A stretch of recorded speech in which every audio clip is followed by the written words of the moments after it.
네, 시작하겠습니다. 반갑습니다. 네, 신민이라고 합니다.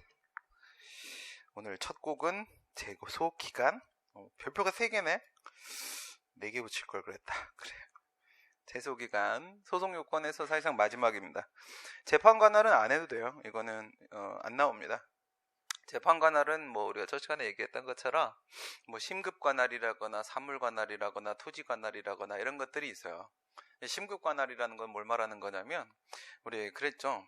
민사 사건이나 형사 사건 같은 경우에는 1심을 누가 맡는다라고 했어요? 법원이?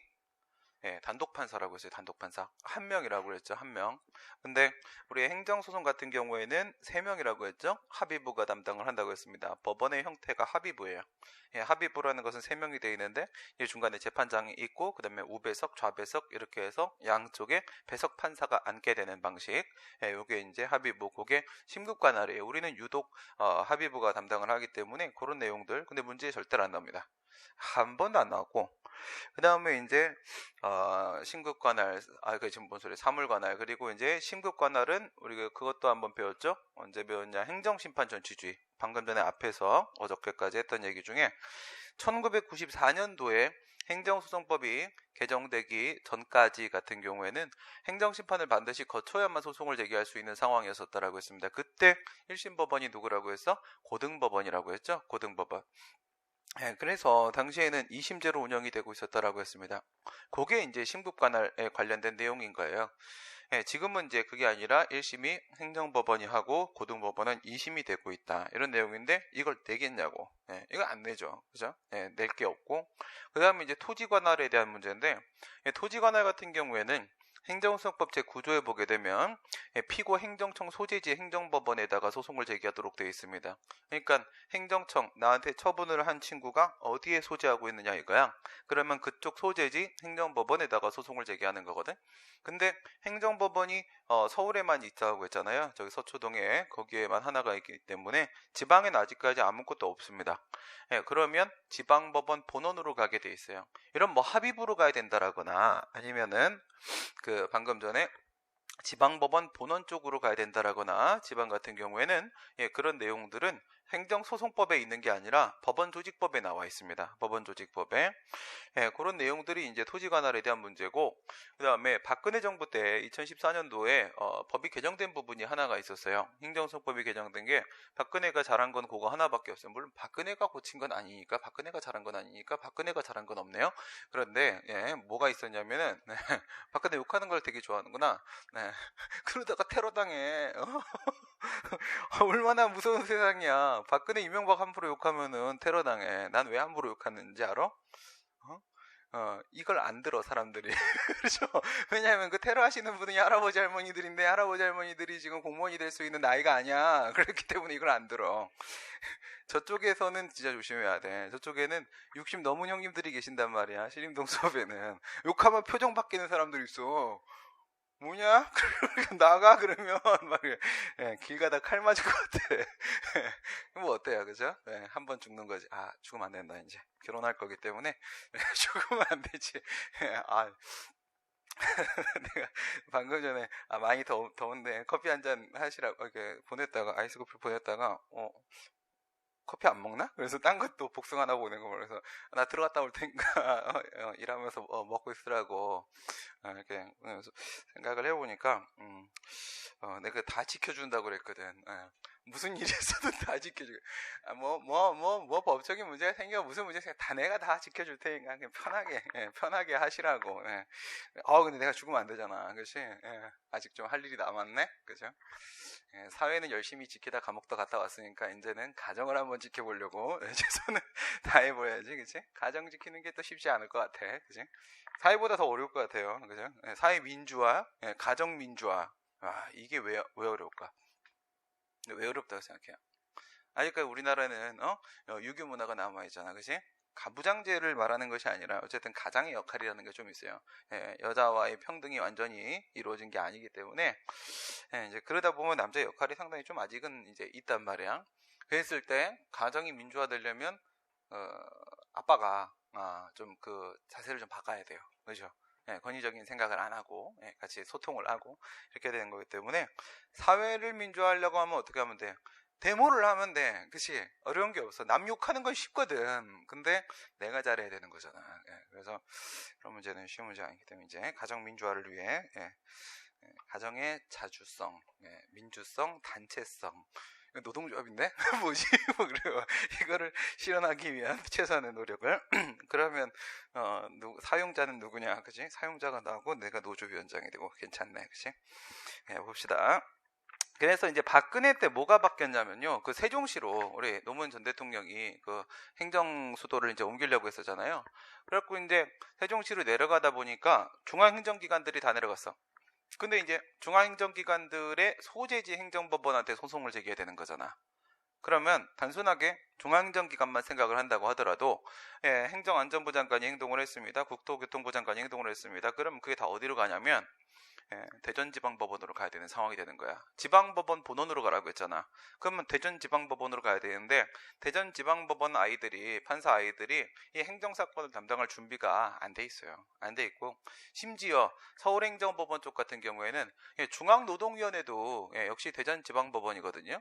그러니까 중앙행정기관 산하 이와 같은 이제 합의제 행정기관 역시도 지금 걔네들도 세종시에 있어요. 그러면 중앙노동위원회 우리 어제 얘기했던 지방노동위원회, 중앙노동위원회 근데 재결주의가 적용되는 거잖아. 그러면 재결에 대한 소송을 제기해야 되는 거고 그 재결을 한 건 누구야? 지방노동위원회가 아니라 중앙노동위원회잖아. 중앙노동위원회 한 개밖에 없는 거고 전국에. 근데 그 친구가 세종시에 있어. 그럼 어디로 가야 되냐? 대전지방법원으로 가야 되는 거잖아. 근데 대전지방법원에 가게 되면 서울행정법원에는 그러니까 이게 재결주의가 적용되다 보니까 전국의 모든 사건이 한쪽으로 몰리는 거예요. 행정소송을 제기하게 되면 물론 이제 민사소송을 제기할 수도 있지만은 노동위원회를 타고 나서 행정소송을 제기하게 되면 전부 한 법원으로 몰리게 되거든. 근데 그게 서울행정법원으로 다 몰려왔었단 말이야. 지금까지 서울에 있었으니까. 그래서 이 노동사건이 워낙에 복잡해요. 그러니까 맨날 뉴스 나오는 거야. 이게 되게 복잡하거든. 근데 이 노동사건에 대한 거를 해결하려고 행정법원 관할이니까 행정법원에는 노동전담부가 따로 마련이 돼 있어요. 노동전담부가 따로 있는데 대전지방법원에 그런 게 있냐? 없단 말이지. 근데 글로 다 몰려버리게 되면 애들이 어떻게 과로사에서 죽는단 말이야. 과로사는커녕 뭐 재판을 못할걸? 어려워서 공부한 적도 없고 막 이래버리니까 이거를 중복관할을 인정했어요. 중복관할. 그래서 뭐라고 했냐면 대법원 소재지 행정법원 쪽으로 소송을 제기하는 것도 가능하다. 지금 그렇게 바뀌어 있단 말이에요. 그렇게 우리 뭐 얘기 나온 김에 재판관할은 설명 안 할 거니까 우리 법령집 잠깐 볼까요? 구조를 한번 봐보세요. 근데 이것도 안 나와. 관할은 안 내. 이게 왜 관할을 왜 안 내냐면 관할은 원래 민사소송 공부할 때 맨 첫 시간에 하는 거거든. 근데 첫 시간에 하는데 첫 시간에 끝나는 게 아니야. 한 일주일 해. 엄청 복잡한 얘기인데 이거를 행정법에서 물어보는 건 좀 적절하지가 않아요. 그래서 구조를 한번 보시게 되면은 쟤는 왜 구조가 저기가 있냐 저 친구. 뭐야 이거 오타임 뭐야. 구조는 저기 있고 이게 오타구나. 오 큰일 날 뻔했네. 11조인데 뭐냐 7번 보세요. 7번 7번 같은 경우에는 관련 청구성의 병합에 대한 얘기가 나오는데 이게 구조가 아닙니다. 이게 오호래 왜 이래. 그러니까 7번이 10조예요. 7번이 10조. 하다가 안 지웠나 보다.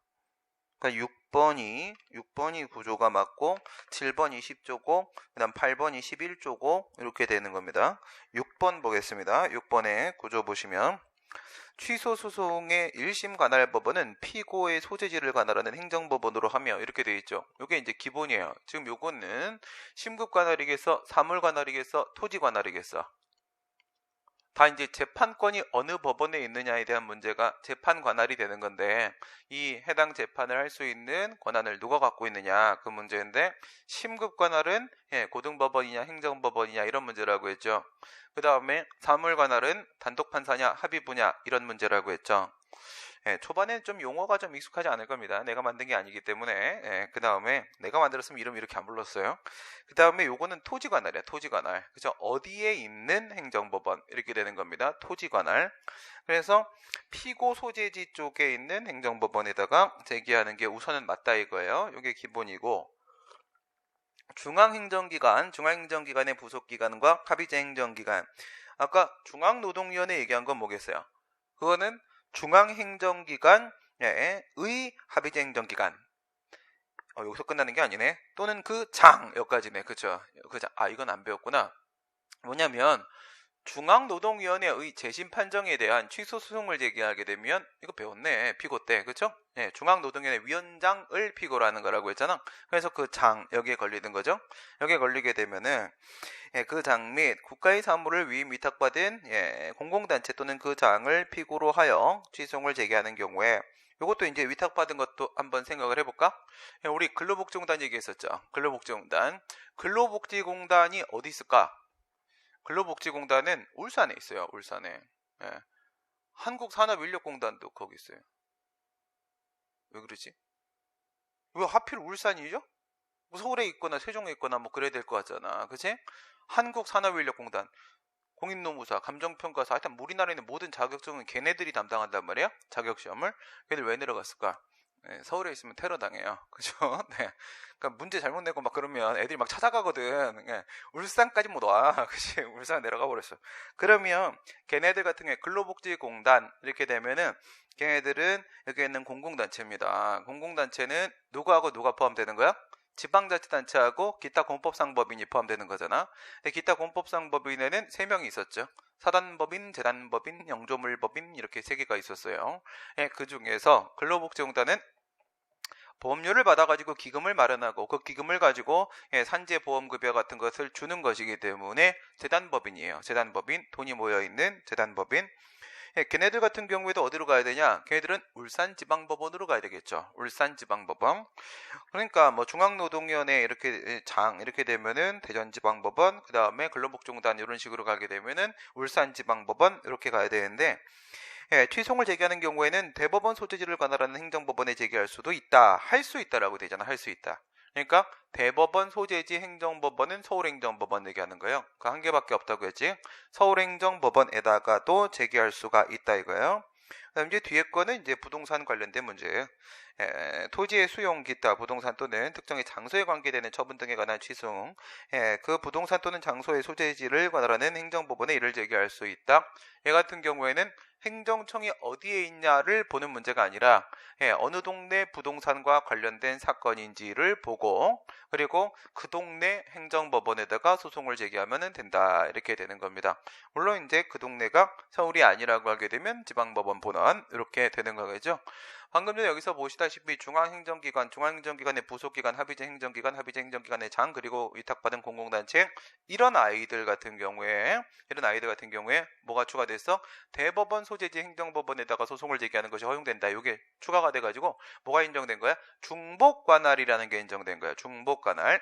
그러니까 원래대로 피고 소재지 행정법원에다가 소송을 제기할 수도 있는 것이고, 그것이 아니라 서울행정법원에다가 소송을 제기할 수도 있는 것이고, 둘 중에 한쪽에다가 소송을 제기하면 된다는 거야. 쫄립냐? 아프면 그래.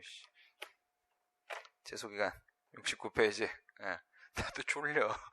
이게 더워서 그런가 이게 계속 이상하게 그래요. 내가 아침에 저쪽에 원고 보낼 게 있어갖고 새벽 4시에 일어나고 막 작업을 하다가 8시에 딱 보내고 나서 진짜 사고를 친 거지. 8시에 딱 보내고 나서 다음 작업을 해야 되는데 잠깐만 눈 좀 붙이자. 그래갖고 진짜 잠깐 침대에 엎드렸어요.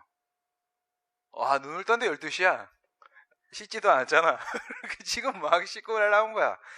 깜짝 놀라가지고 이거 더워가지고 제정신이 아니구나. 이거는 뭐 잠깐 에어컨을 끄거나 선풍기를 끄면 이거 제정신이 아닌 이런 상태가 돼. 여기 있으면 내가 왜 학원에서 일을 안 하냐면, 그러니까 신림동 수업 저녁이 없는 날은 여기서 그냥 작업을 해도 되는데, 노트북이랑 다 갖다 놓긴 했는데 내 자리에다가 너무 추워. 내 맘대로 껐다갔다를 못 하잖아. 이거 너무 추워가지고 오늘은 여기서 한번 해보려고 하는데 집에 가니까 자꾸 잠들어. 혼자 있으면 사람이. 그죠? 선생도 다 똑같아. 그지? 학생이든 선생이든 혼자 두면 잡니다. 그래서 뭐 누군가 관리를 해줘야 돼. 옆에서 계속 지키고 있어야 돼. 이 동네에 막 그런 거 있다던데? 신림동에 그런 거 되게 많아요. 그러니까 학생들이 들어오잖아. 뭐 8시에 입실이야. 독서실 막 이런 거에. 입실이야. 그러면 밖에서 이제 이제 총무? 뭐 이런 애들이 딱 이제 지키고 있다. 시간 맞춰서 안 들어, 애들은 100분 동안 공부를 해야 돼. 100분 뒤에 나올 수가 있는 거야. 근데, 물론 학원 갈 때는 허락을 받고 가고, 그렇지 않는 경우에는 핸드폰도 다 뺐고, 근데 만약에 5분 늦잖아? 5분 늦으면 못 들어가요. 공부를 못 하게 하는 거야. 그게 밖에 있는 이제 테이블에 하나 있고, 그 테이블에서 그냥 가방에 있는 책 가지고 이제 그냥 잠깐 좀 있다가 100분 끝나고 이제 그때 들어가는 거야. 계속 옆에서 지켜보고 잠들었다거나 뭐 딴짓 한다거나 그럼 계속 벌점 주고 막 이렇게 얼척없죠? 나도 되게 얼척없다고 생각해. 처음에 그런 게 신림동에 생겼을 때 무슨 관리형 도서실이었을 때 무슨 미친 소리야. 왜 가격을 2배나 받고 그딴 짓을 해. 나 같으면 그 돈으로 나가 삼겹살 사 먹겠다 이랬는데 공부 알아서 하는 거지. 근데 너무 잘 돼 다. 요즘 애들은 이렇게 때려주면 좋아하나 봐. 그런 걸 메조키스트라고 그러죠. 그렇죠? 맞는 걸 좋아하나 봐, 애들이. 세상이 참 많이 바뀌었구나. 학원 이렇게 다니는 것도 사실은 되게 신기해요. 이제 좀 적응을 했는데 우리 때 학원 안 다녔어요. 구조 공부할 때도. 전에 얘기해줬지. 공부 어떻게 했는지. 모여가지고 한 5명 모여가지고 이제 막내 새끼 하나 집어넣어놓고 이제 가서 필기해 와라 그러면 우리는 5분의 4만큼의 수강료를 세이브한 다음에 그것을 술을 먹는단 말이에요. 술을 먹으면 결의를 다지는 거지. 그게 합격이에요. 그러지면 안 되는 거야. 뭐 이거 이렇게 하면 이제 그러면 이제 많이 합격을 하는 거야. 학원 간다고 합격하는 게 아니고 우리끼리 이제 의리로 공부하는 거야. 이렇게 했는데 요즘에 뭐 다 학원 다니고 더 신기한 건 학교 가면 애들이 도서관에서 공부를 한다는 사실이지. 그죠? 항상 제가 설파하는 게 뭐냐면 학교에서 공무원 교재라거나 영어 교재라거나 이런 거 자기 전공 교재가 아닌 것을 피고 있는 사람을 발견하게 되면 모두 퇴학 처분해야 된다. 대학에 와서 학문을 연구하러 와서 무슨 취직 준비를 해. 안 그래요? 이건 세금이 사립대학교도 우리 세금이 얼마가 지원이 되는데 학문 연구를 통해서 우리 사회 발전을 위해서 세금을 거기다 투입시키는 건데 지들 취업 준비하라고 우리가 돈 준 게 아니야. 도서관 지은 게 아니라고. 알겠어요? 거기서 이제 준비하면 다 퇴학시켜야 됩니다. 정상화 시켜가는 거죠. 내 쓰레기같이 쓰레기는 아니지. 이런 생각을 하니까 내가 이재명을 좋아하는 거야. 아닌 건 아닌 거, 긴 건 긴 거야. 이런 건데 노회찬도 그랬는데 노회찬이 왜 못 버텼어. 근데 어저께 뉴스를 여기저기 되게 여러 개를 봤는데 좀 이해가 되긴 하더라고. 노회찬이 왜 죽었는지에 대해서. 그러니까 옛날에 민노당 있을 때 우리랑 같이 있기도 하고 그랬었는데 이게 그때도 우리가 10%, 12, 14%까지 올라갔었는데 지지율이 지금 이제 막 상승세를 이렇게 타고 있는 상황이고 많은 국민들이 좀 기대를 하고 이제 제1야당이고 뭐 이렇게 되어 있는 상황이고 또 그다음에 요거에 이제 진보 세력들은 가장 기본이 도덕성이거든. 가장 기본이 도덕성인데 물론 이제 쓰레기 같은 자유한국당 이런 애들은 뭐 돈 수십억 쳐받고도 그냥 뻔뻔하게 아니요 막 이래버리면 끝나는 거야. 그리고 들어가봐야 집이야. 안 들어간단 말이야. 그냥 나온단 말이지. 재판 설렁설렁 받아도 돼. 그래도 집이야. 그런데도 불구하고 이분은 이제 그 자신이 어쨌든 돈을 받긴 받았다라는 부분에 대해서 절차를 정당하게 밟지 않았다라는 부분에 대해서 그건 이제 도덕성의 문제, 정당성의 문제가 발생할 수 있는데 이게 동지들한테 엄청난 데미지가 될 수 있다는 걸 알고 있기 때문에 그걸 책임지고 가는 게 맞지 않겠는가. 이건 노무현 전 대통령도 같은 판단이셨는데 하여튼 우리 쪽 사람들은 너무 사람들이 착해. 뭐 그렇죠. 남은 사람들이 복수하면 되죠. 복수. 그러니까 이번 특검 새끼들 허익범이고 나발이고 그 새끼들은 나오는 순간 그냥 다 칼로 찔러 죽여야 됩니다. 아니 노회찬을 왜 조사합니까? 안 그래요? 김경수 하기로 한 거잖아. 김경수 하기로. 김경수는 마음의 준비가 됐거든. 찔러 이 새끼야 이러고 있거든. 근데 김경수를 안 찌르고 왜 노회찬을 엉뚱하게 찔러요? 말이 안 되는 거지 지금. 하여튼간 그런 새끼들이 바로 이제 정치검찰, 정치특검 이런 건데 우리한테 정치검찰이라고 얘기하고 하여튼 나쁜 놈의 새끼다 아주 그냥. 제소기간입니다. 제소기간 같은 경우에는 이제 소송 요건의 마지막이죠.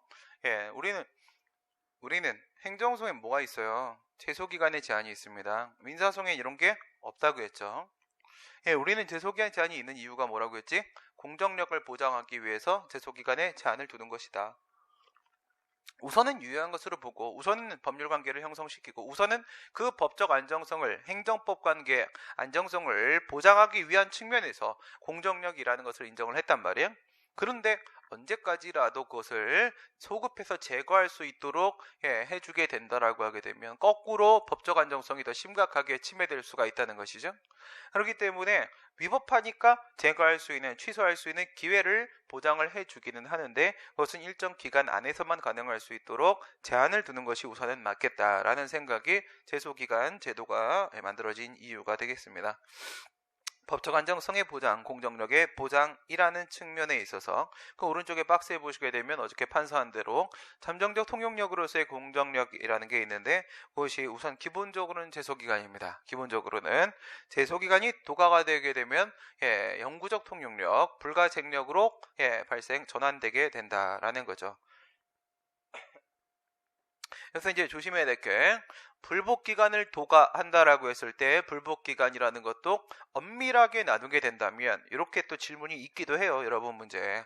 필요주의가 적용되는 경우에는 그 불복기간이 뭐가 된다고 했어요?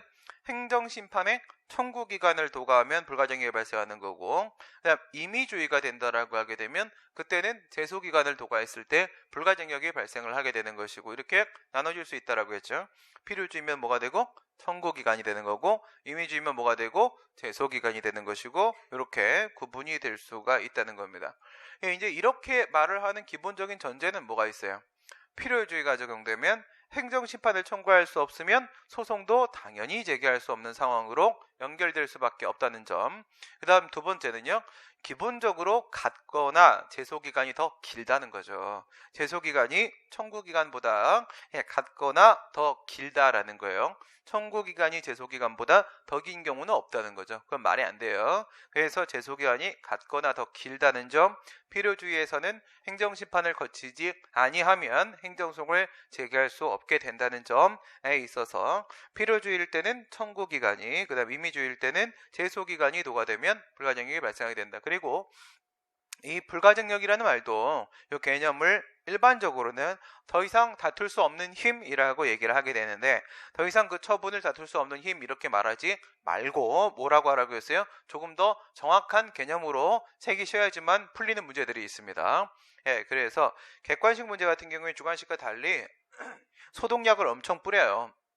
이게 마치 당연한 것 같은데 이렇게 뿌리면 아이야 이런 데가 있어. 그 부분을 치고 들어오는 경우들이 있단 말이에요. 그래서 디테일에 있어서는 객관식 쪽이 훨씬 더 어렵습니다. 전체적인 그림을 그리는 거에 있어서는 주관식 쪽에 어떤 이제 질문 방향이 있긴 한데 객관식은 약간 디테일 부분에서 좀 강해요.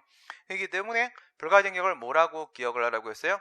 쟁송 취소, 취소 쟁송을 제기할 수 없는 힘이다 이렇게 하라고 그랬습니다. 쟁송 취소를 구할 수 없다. 쟁송 취소라고 하게 되면 취소 재결과 취소 판결을 구할 수 없는 것이다 라는 겁니다. 무슨 말이에요? 공정력을 제거한다, 취소를 한다 라는 의미는 공정력을 제거한다 라는 의미라고 했죠. 그러니까 공정력을 제거할 수 없다, 취소를 할 수가 없다, 그게 바로 불가쟁력이라는 거고 그렇게 되면은 더 이상 이 처분은 취소시킬 수 없으니까 그냥 그대로 존속되는 거죠. 물론 이제 한계가 더 남아있긴 하죠. 취소 중에 보게 되면 취소 판결 말고 취소 재결 말고 또 하나 뭐가 있어요? 사법부의 취소 판결이 있고 행정심판위원회 행심의 취소 재결이 있고 처분청의 취소 처분이 있는데 남아있는 게 취소 처분이잖아요. 그러니까 취소 재결은 취소 심판을 제기하는 거고 취소 판결은 취소 소송을 제기하는 건데 취소 심판에는 청구기간이 있고 취소 소송에는 제소기간이 있단 말이에요. 그런데 취소 처분이라는 것은 직권 취소입니다. 직권 취소. 처분청이 알아서 취소하는 거예요. 알아서 취소하는 것이기 때문에 여기에는 어떤 기간 제한이라는 게 없어요. 그러면 언제까지라도 사실 기간과 관계없이 처분청 걸 취소할 수 있어. 그런데 왜 불가쟁력이 발생했다 이렇게 말을 할까? 쟁송 취소만 불가능해. 3개 중에 2개를 막았는데 아직 1개가 남았는데 왜 불가쟁력이 발생했다 이렇게 말을 하게 되는 거예요? 이 두 가지 측면을 생각을 해보시면 됩니다. 먼저 취소 처분이라는 게 그 직권 취소라는 게 행정청이 스스로 알아서 반성적 의미에서 취소를 하는 경우도 있을 수 있겠지만은 이런 경우도 있어요. 이의 신청을 제기하는 경우도 있습니다. 이의 신청이라는 게 있다고 했지. 처분청에 제기하는 불복 절차라고 얘기했죠. 이의 신청을 받아서 처분청이 취소하는 것도 그것도 약간 이름이 좀 어폐가 있긴 한데 그것도 직권 취소예요. 그것도 엄밀하게 말하면 어폐가 있는 게 아니에요. 나중에 가면 이 신청을 좀 더 배웁니다. 그래서 지금은 이렇게 기억을 해놔요. 스스로 반성적 의미에서 취소하는 것도 직권 취소고 처분청이 그 다음에 상대방 국민의 이의 신청을 받아가지고 취소하는 것도 역시 직권 취소다. 둘 다 이름이 직권 취소인 게 맞습니다. 그런데 이 직권 취소라는 것은 말이에요. 이의 신청이라는 것은 이 부분이 문제가 되잖아. 이의 신청이라는 부분은 말이지 일반적으로 인정되는 절차가 아닙니다. 행정심판이나 취소심판, 행정소송이나 취소송이나 이런 것들은 행정심판법, 행정소송법과 같은 일반법이 있잖아. 일반법이 있으니까 처분이면 당연히 제기할 수 있는 거예요. 특별한 사정이 없는 한 충분히 제기할 수 있는 건데 이의 신청 절차에 관한 일반법으로서 이의 신청법이라는 건 우리나라에 없어요. 이의 신청법이라는 건 없기 때문에 이런 절차가 인정된다라는 것은 어떤 경우에 해당한다는 거야? 이거는 개별법의 이의 신청 절차를 인정하고 있다는 거야. 그러니까 개별법에서 인정하고 있을 때만 가능한 게 바로 이의 신청이 되는 겁니다. 항상 인정되는 게 아니잖아. 그러니까 이의 신청을 우리가 언제나 염두에 둬야 될 문제는 아닌 겁니다. 개별법에 근거가 있을 때만 인정되는 것이다. 물론 이제 이의 신청에 대한 규정이 있으면 거기에도 신청 기간에 제한이 있긴 해요. 하지만 이게 항상 인정되는 건 아니다라는 측면을 기억을 하셔야 되고, 그 다음에 두 번째, 그러면 절차적으로다가 기간 제한이 이 직권 취소 부분에는 이제 원칙적으로는 없다 이렇게 볼 수 있잖아. 직권 취소 부분에는 이런 기간 제한이 원칙적으로 없다. 그러면 기간 제한 없이 언제까지라도 처분청이 취소할 수 있는 거 아닙니까? 그렇긴 한데요. 이건 절차의 문제를 떠나서 실체의 문제에서도 걸려요. 이거는 작용법 가면 배우는데 이런 게 있어. 수익적 행정에 대한 취소의 제한 법리라는 게 있어요. 수익적 행정에 대한 취소의 제한 법리. 나한테 허가를 했어. 허가를 내줬는데 그 허가에 대해서 취소를 했어요. 그리고 나서 그걸 다시 또 취소를 해요. 이 상황 하나. 그 다음에 나한테 세금 부과는 과세를 했어요. 그리고 그걸 취소를 했어요. 처분청이. 그리고 처분청이 그걸 또 취소를 합니다. 그러면 허가를 취소하는 거하고 여기서 과세를 취소하는 거하고 과연 어떤 것이 가능할 것인가 이런 비교를 한번 해보세요. 지금 여기서 내가 얘기를 하려고 하는 건 뭐냐면 앞부분에 있는 취소 1차 취소가 있죠. 뒷부분에 있는 취소 2차 취소가 있어요. 먼저 앞부분에 있는 1차 취소를 한번 생각을 해보겠습니다. 과세를 취소하는 거가 어떤 실체적으로 제한이 발생을 할까 안 할까? 여기 아무 제한이 없어요. 왜냐하면 침익적인 처분을 취소하게 되면 수익적인 효과가 발생하기 때문에 국민에게 유리합니다. 그러니까 행정청이 자기가 과세를 하고 나서 뭔가 잘못된 거야. 이 사람한테 세금을 이렇게 많이 부과하면 안 되는 건데 내가 너무 많이 부과했구나 하면서 이제 취소를 해. 또는 부과해서 안 되는 건데 부과했구나 취소를 해. 해도 돼. 뭐 어때? 그치? 국민한테 유리한 거잖아. 잘못된 것을 시정하고 있는 것이고 또한 국민에게 유리한 것이고 그렇게 한다고 해서 문제될 건 아무것도 없는 것이야. 그런데 문제는 나한테 영업허가를 해줬어. 근데 영업허가가 잘못된 거야. 잘못됐다고 해서 걔가 취소를 해버린단 말이야. 그러면 이거는 가능할까 불가능할까? 이게 원칙적으로 불가능해요. 먼저 행정청은 나한테 허가를 내려줬지 않습니까? 허가를 내줬으니까 나는 장사를 시작한 거 아닙니까? 그쵸? 건물도 구하고 리모델링도 하고 돈을 엄청나게 투자를 했고 지가 허가를 안 내줬으면 내가 그 짓을 했겠냐고. 안 했겠지. 근데 해줬기 때문에 나는 다 준비해가지고 종업원도 구하고 이렇게 장사를 시작을 했는데 지가 잘못해서 허가를 내준 거면서 지가 지금 와갖고 취소를 해버리게 되면 나 엄청난 손해가 발생하지 않습니까? 바로 이런 거예요. 그게 바로 수익적 행정에 대한 취소의 제한 법률입니다. 이것도 역시 마찬가지로 법적 안정성, 즉 신뢰보호에 대한 문제예요. 상대방은 영업허가가 나오게 되면 국가의 행위, 공무원의 행위라고 하게 되면 우선 그것은 정당하고 적법한 것이라고 계속 존속될 것이라고 신뢰를 합니다. 국가가 나한테 어떤 허가를 내주지? 그럼 당연히 정당하게 해줬겠지 라고 생각을 하고 그러면 특별한 사정이 없는 이상 이 허가는 계속 존속되겠지, 나는 계속 영업을 할 수 있겠지 라는 신뢰를 할 수밖에 없잖아. 근데 그걸 갑자기 무턱대고 취소를 해버리게 되면 어떡해. 그러면 국민들은 불안에 살 수가 있겠냐고. 살 수가 없는 거지. 그치? 뭐, 그게 잘못된 거지. 아니지. 내가 잘 알지도 못하고 내가 법을 어떻게 알아? 그치? 예, 갑자기 지들이 뭐, 나중에 봤더니 잘못됐네. 그러면 취소해버리면, 우리는 어떻게 뭐 먹고 살아? 우리 가족은. 그치? 이런 상황이 오기 때문에 수익적 행정행위에 대해서는 취소가 제한됩니다. 그래서 2차 취소 부분도 같은 맥락에서 파악을 하게 되는데, 그러면 응용입니다. 이제 응용입니다. 이렇게 한번 생각해봐요. 허가를 해주고 나서 취소를 하고 나서 취소를 합니다. 과세를 하고 나서 취소를 하고 나서 취소를 합니다. 가능하겠어요? 불가능하겠어요? 방금 전에 1차 취소를 얘기할 때는 지금은 절차 얘기를 하는 게 아니에요. 지금은 실체 얘기를 하고 있는 겁니다.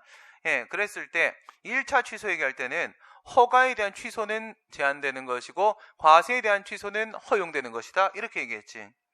근데 여기서 2차 취소가 들어가는 거야.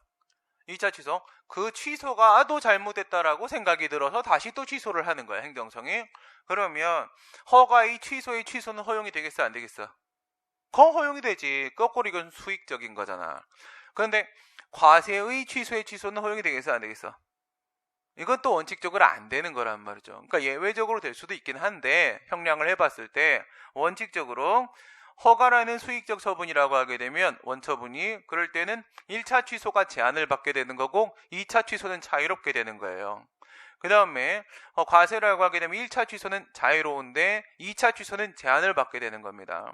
지금 다 내가 취소라는 것을 두 개를 걸어놓고 나서 종합적으로 한번 생각을 해보도록 해준 건데 이건 뭐냐면 직권 취소라는 것은 있죠. 직권 행정청에 의한 취소라는 것은 지금처럼 어떤 절차적으로다가 기간 제한이 있는 건 아닙니다. 기간 제한이 있는 건 아닌데 쟁송 취소 쪽만 있는 거야. 취소 재결, 취소 판결 여기에만 기간 제한이 있는 건데 그런데 이 취소 처분 쪽에는 무슨 제한이 있어? 실체적인 제한이 있다고. 실체적인. 오케이? 신뢰보호라는 법적 안정성이라는 측면에 있어 제한이 있기 때문에 이건 뭐 그리고 취소하겠습니까? 자기가 잘못한 건데 행정청이 그것도 기대하기 힘들죠. 그러니까 세 개 중에서 완전하게는 세 개고 취소가 그런데 보통은 두 개를 본단 말이에요. 두 개를 쟁송 취소, 취소 판결, 취소 재결을 할 수 없는 상황이 오면 그러면 우선은 불가증력이 발생했다. 이렇게 얘기를 해요. 그래서 불가증력의 정의를 뭐로 기억하라고. 그러니까 이렇게 우리가 한번 이해를 했지. 이해를 하고 나서 근데 그 상황을 맥락을 다 기억할 수가 없잖아. 강사가 아닌데. 강사는 뭐야? 설명을 해야 되니까 맥락을 가지고 머릿속에 가지고 다니는 거. 머릿속에 가지고 다니진 않고 그냥 입이 가지고 다니는 거고. 우리는 수업을 할 때 그냥 우선 입을 벌려요. 얘가 알아서 하는 거거든요. 아무 생각 안 해요. 네. 그게 그런 게 프로야. 그래서 그런 게 프로야. 이 짓거리 한 15년 하면 얘가 알아서 해요. 얘가 그러니까 새로운 판례 나오면 그땐 긴장하지. 저건 뭐지? 이렇게 되는 건데 원래 있는 이론이잖아. 그지? 원래 이론. 학생들도 15년 공부하면 알아서 해요. 근데 15년 공부하면 안 돼요. 그렇죠? 15년 공부하면 공시생 15년. 나는 공시의 역사다. 뭐 책 쓸 거야? 뭐 저게. 그렇지? 나는 그동안의 모든 강사를 알고 있다. 막 그들의 특징 막 아유, 개나 주세요. 그죠? 자기나 공무원 하세요. 그렇게 하는 게 제일 좋은 거야. 그치? 그래서, 저도 처음 강의할 때는 이제 막 머리가 막 쥐날 뻔했어. 한마디 딱 던지고 나면 이제 그 다음에 사람들이 그 다음 무슨 얘기 할지만 눈이 동글동글 쳐다보잖아. 그 동글동글한 눈을 보면은 내가 무슨 말인지 까먹어. 막, 어떡하지? 사람들 눈을 보지 마자. 그 천장을 보고 막 이랬는데, 뭐, 어렸을 때, 이쁠 때지. 그치? 긴장도 타고 그랬습니다. 쟁송 취소를 할 수 없는 힘 이렇게 기억하세요. 불가증력 뭐라고요? 쟁송 취소, 취소 판결, 취소 재결할 수 없는 힘. 근거 보시게 되면 언제까지라도 그냥 언제까지라도 취소할 수 있도록 우리가 남겨둘 수는 없다. 공익과 밀접한 관련을 맺고 있는 행정처분을 그죠? 행정소송의 특징 한번 생각해봐요. 이거 두 가지도 기억을 해놔. 그러니까 우선 기억을 해놓으면 되게 편한 게 많아. 맥락을 다 기억할 수는 없기 때문에 불가증력은 뭐라고? 쟁송 취소를 할 수 없는 힘? 이렇게 기억해 놓으라고 했지. 그럼 게임 끝나는 거야. 그리고 근거 부분 역시도 마찬가지 보시게 되면 우리가 행정소송을 제기하지. 행정소송을 제기하게 되면 행정소송의 대상이 되는 행위도 공익과 관련을 맺고 있고 그 다음에 행정소송 자체도 공익과 관련을 맺고 있습니다. 그것도 기억해 놓으세요. 뭐라고요? 행정소송의 대상이 되는 처분은 당연히 공법상 행위고 역시 공익과 관련을 맺고 있는 게 맞는데 그거 말고 행정소송 절차 자체도 공익과 관련을 맺고 있어요. 그래서 행정소송에는 민사소송이나 형사소송에 없는 아주 특이한 절차들이 뒤에 보면 막 나옵니다. 뭐야 이런 것도 돼? 막 이런 게 있거든. 그게 되는 이유가 우리는 소송 자체도 공익과 관련을 맺고 있기 때문에 소송도 엄청난 힘을 가지고 있습니다. 그 다음에 그것을 장기간 분쟁의 대상으로 남겨두는 것은 바람직하지 않겠죠. 분쟁의 대상으로 남겨둔다는 건 뭐야? 취소가 가능한 상태로 둔다는 뜻이죠. 취소가 가능한 상태로 두게 되면 언제까지라도 취소를 시켜버리게 되면 법적 안정성에 심각한 문제가 생길 수가 있기 때문에 제소기간으로 한번 제한을 두게 된다. 행정소송법 우리가 어저께 20조 잠깐 봤습니다. 뭐라고 돼 있었냐? 주관적 제소기간이 있었고 객관적 제소기간이 있었고 이렇게 있었죠. 주관적 제소기간은 안날이 90일이었고 있은 날에 1년이죠. 계속 보고 자꾸 습관이 있네. 그지? 이렇게 하는 습관이 있어. 얘기하다 보면은 갑자기 내 몸이 틀어져 이렇게. 그래서 나도 습관이 있거든. 나는 습관이 이렇게 고개를 이렇게 끄덕이는 습관이 있어. 이게 왜 목이 아파서. 이거 계속 빨리 공부를 그만둬야 돼요. 공부를 계속하면은 계속 책을 계속 PC를 보잖아. 계속 이렇게 보게 되면은 목 디스크 걸려요. 언젠가부터 사람들 그런 거 이해가 안 되는데 저쪽에도 이제 나랑 동갑 애 중에서 이제 경제학 가르치는 거기 1타 선배 그 놈아가 수업 시간에 계속 이래. 그래서 저 멋있자고 저러는 건가? 그 애들이 그걸 보고 되게 멋있대. 그래서 되게 막 생각하는 막 모습이다. 막 이런 얘기를 하는 거야. 뭐 쟤 왜 저러냐? 별로 안 멋있어. 막 그랬단 말이야. 근데 그게 아닌 거야. 공부를 계속하면 사람이 이렇게 좀 모든 게 다 허리도 안 좋아지고 몸을 하나 버려야 돼요. 몸을 합격을 할 때까지 우리가 하나를 포기해야지 하나 얻을 수가 있거든. 그래서 디스크를 하나 만든다거나 목 쪽이든 허리 쪽이든 괜찮습니다. 정신병만 안 걸리면 돼요. 뭐 하나 무조건 망가지게 돼 있어요. 속이 망가진다거나 뭐가 하나 망가져요. 그러지 않고 합격하는 사람은 없어요. 그러니까 기도를 해 하나님한테. 이게 제가 드릴 수 있는 것은 뭐 이러면서 충동증을 드리겠습니다. 뭐 이런 거 뭐 하나씩. 공짜가 없습니다. 세상에. 평생 직장을 얻는다는 건 정말 쉬운 문제가 아니에요. 그거 정말 좋은 거야, 공무원. 우리나라에 제일 좋은 직업이 공무원이죠. 그게 잘못된 사회이긴 한데 공무원을 사람들이 하고 싶어하는 사회는 망한 사회거든. 그런데 어쨌든 현재 상황에서 제일 좋은 직업이 공무원인 건 확실합니다. 우리 같은 직업 생각해봐. 우리 같은 직업. 경찰들하고 얘기하면은 그러거든. 지금은 이제 우리 또래나 내 밑에 애들도 있지만 이제 30대 중후반 때는 이제 나보다 다 형들이어갖고 술 먹다가 그런 얘기를 하거든. 와 지금 매달 따박따박 돈 들어오시죠? 와 연금 보장되고 완전 부럽 막 얘기하잖아. 그러면 저희는 선생님이 훨씬 부럽다고. 휴가 가고 싶으면 휴가 가고 놀고 싶으면 놀고 뭐 마음대로 하는 거 아니냐. 그러다 계속 놀아요 우리가. 그렇지. 놀고 싶을 때 놀면 우리 계속 놀아야 되거든. 따박따박 그런 게 없잖아. 세상에 제일 좋은 게 뭐예요? 날짜 딱 되면 입금되고 4대 보험 되고 기간 이제 연장이래. 기간 정년 딱 보장되고. 이게 제일 좋은 직업이에요. 공무원만한 그런 직업이 없어요. 강사들이 일반 직장인에 비해서 5배 이상은 최소한 벌어야 됩니다. 그래야지 4대 보험 못 받고 연금 안 돼 있고 그 다음에 대체 인력 없고 그 다음에 연차 이런 거 아무것도 보장 안 되고 근로기준법 적용 안 되고 노조 건설 안 되고 아무것도 다 안 되는 부분들을 해서 마이너스 부분을 다시 계산을 해보면 최소 5배 이상을 벌지 못하면 그만큼 못 본 거예요. 엄청나게 위험한 상태에 처해 있거든요. 강사들은 어떤 상황에서 사회에서 보장해 줄 수 있는 보장책이 없어요. 어저께 문재인 대통령이 그런 얘기했죠. 우리까지 올까 모르겠는데 우리는 항상 이렇게 버림받아 있단 말이야. 근데 자영업자들, 중소기업 근로자들보다 자영업자들이 더 힘들 수도 있다라는 점에 대해서 이제 인식했으니까 비서관을 하나 더 만들겠다라고 얘기를 하는 거지. 그동안 아무도 인식을 못한 거예요. 동네에 장사하는 사람이 얼마나 많아, 그죠? 근데 치킨집 같은 거 하나 열어버리게 되면은 왜 사람들이 장사하면 다 치킨만 먹으려고 하는 건지 이해가 안 되는데 그렇게 경쟁하는 거 들어가는 거 아니거든. 그런데 그렇게 들어가면은 한 90% 정도가 다 망해 나가요. 1년, 2년 안에. 예. 그 아무리 돈 갖고 준비해서 들어가도 다 망해 나가면 나도 뭐 학원 2번이나 망해 나가는데 돈이 없어서 망한 게 아니었어. 돈 충분히 준비하고 시작했지. 예. 근데 다 날려먹은 거지.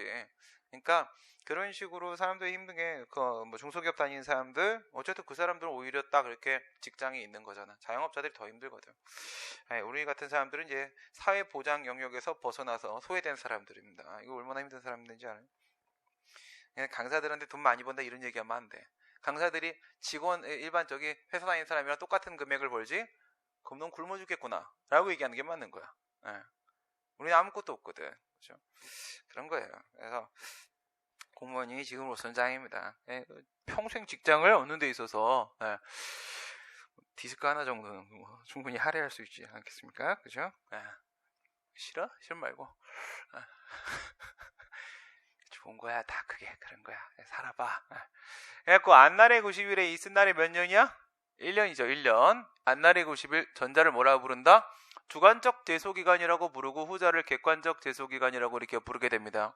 어저께 우리가 봤던 거로 생각하게 되면 90일 같은 경우에는 불변기간이죠. 불변기간. 법원이 임의적으로 늘리거나 줄일 수가 없는 기간이 되는 겁니다. 예, 알았기 때문에 더 이상의 시간 주지 않습니다. 하지만 1년 같은 경우에는 우선 이제 기간을 정해는 놔야 돼요. 정해는 놔야지 뭔가 기준을 잡을 거 아니겠습니까? 그래서 1년이라고 하나의 기준을 잡아놓긴 했어. 하지만 이것이 절대적인 기준은 아니란 말이죠. 뭐가 인정될 수 있다고 해서? 정당한 사유가 인정될 수 있다고 했습니다. 정당한 사유가.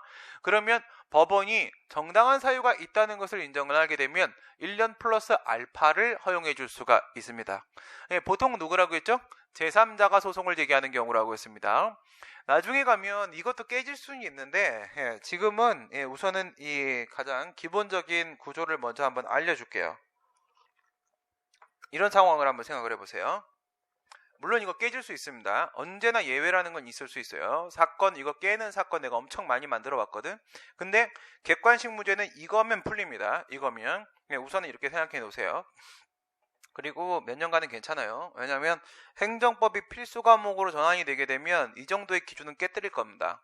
필수 과목으로 전환되면 그때는 뭐 국어, 영어, 한국사 검정으로 돌아가지 않아도 개무시 당하는 과목이에요. 예, 그건 과목이 아니죠. 예, 왜냐하면 지난번에 얘기한 대로 가서 그거 갖고 일할 거 아무것도 없잖아. 옛날에 행정법이 필수일 때는 지금 필수 과목인 그 과목들 있죠? 예, 공부 안 했어요. 대충 해도 다 100점 맞는데 뭐하러 공부해? 어디서 점수가 갈리는 거야? 행정법에서. 행정법이 엄청 어렵게 나온단 말이에요. 이게 필수로 전환되면 진검승부는 행정법에서 붙는 겁니다. 근데 지금 우리가 뭐야? 우리를 어렵게 낼 수가 없어. 무슨 그지 같은 막 사회 막 이런 게 있잖아. 그지 깽깽이 같은 수학, 과학, 수학 시야 내가 앞으로 더 잘 풀겠다, 씨. 난 제일 잘하는 과목이 수학이에요. 차라리 내가 가르쳐줄게. 그 알아서 뭐 합니까? 안 그럽니까? 미적분해서 뭐 할 건데? 의미 없잖아. 그치?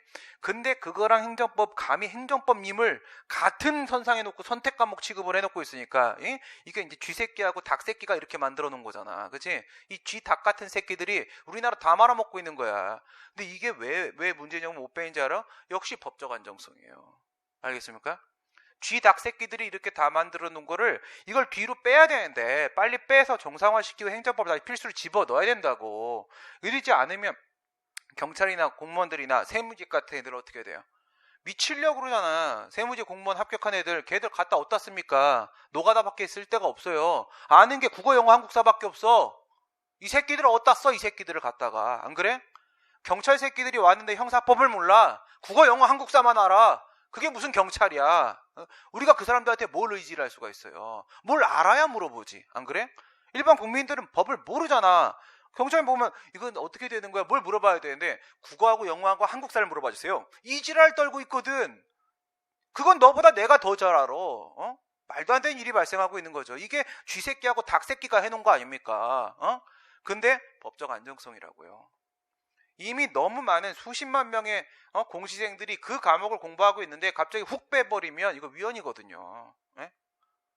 하여튼가 그러니까 잘 뽑아야 돼요. 미친 새끼들이 지들 살아남으려고 이런 짓 해놓은 거란 말이야. 포퓰리즘이잖아. 그래서 결국 고교 졸업생이 몇 명의 공무원이 됐냐고요.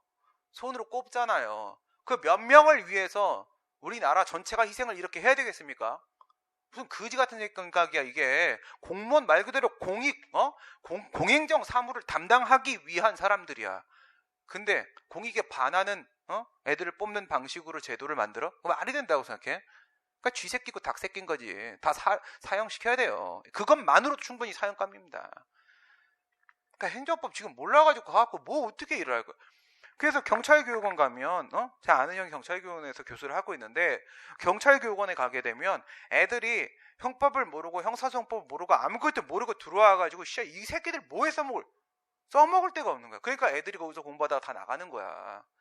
아니 자기 합격했다고 들어갔잖아. 들어갔는데 공부가 되겠냐고.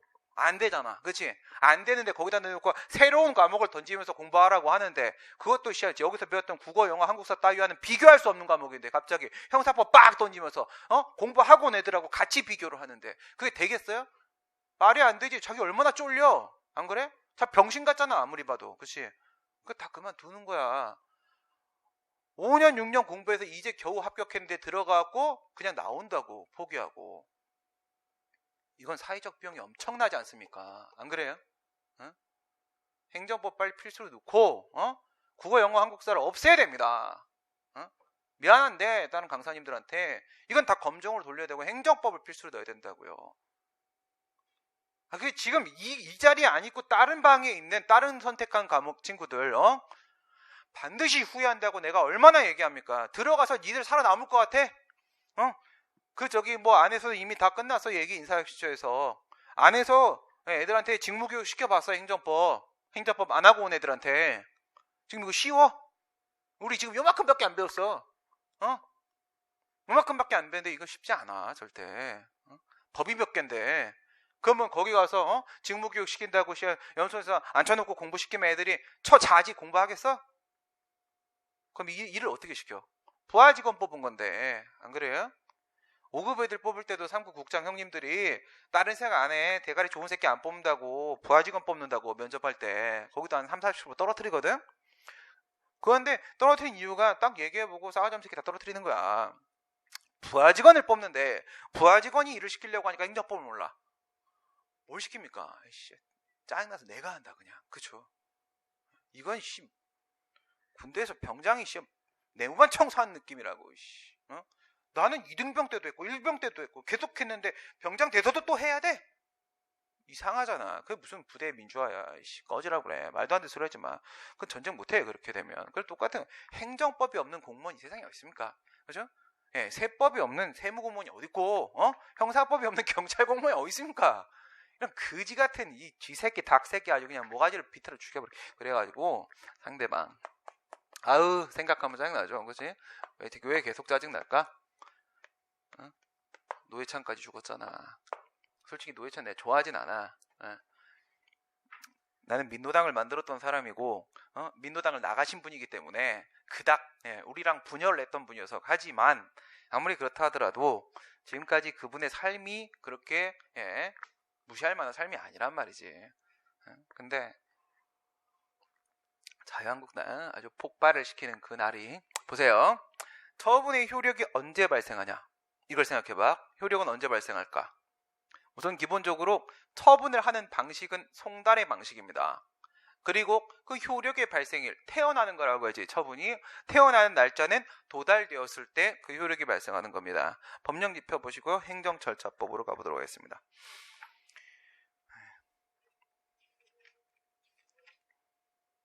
세상에 나쁜 놈 너무 많다. 그치? 생각하면 할수록 많네. 17페이지.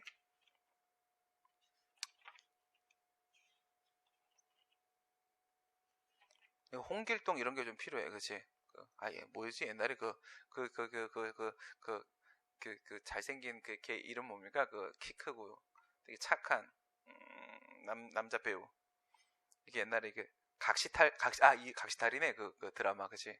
각시탈. 그게 필요해. 걔 이름 뭐지? 김주원. 그래. 걔 엄청 착하대. 그치? 김주원을 각시탈을 다시 만들어갖고 저기 여의도에 쫓겨난 영등포로 도망간 그 당사에 가갖고 막 이렇게 하는 게 항상 옛날에 우리가 했단 말이야. 우리가 맨날 이렇게 들어가고 그 옛날에 지금 자유한국당 옛날에 민정당, 민정당사 점거 이런 거 우리가 맨날 했단 말이야. 요즘 대학생들 그런 거 안 하지. 이런 사건 한번 터지면 옛날에 우리는 그냥 바로 다음날 한 명씩 보냅니다. 다음날 한 명씩은 다 구속돼 나가는 거지. 왜 그런 거냐면 그래도 지금은 JTBC도 있고 이렇게 어떻게 뭐 방송에 나오고 하잖아. 옛날에는 이런 거 아무것도 안 나왔어요. 그러니까 뭔가 하나 이슈를 만들려면 사건을 만들어야 돼. 그래야 사람들끼리 회자가 되는 거야. 그러니까 우린 계속 한 놈씩 희생을 당해 가는 거죠.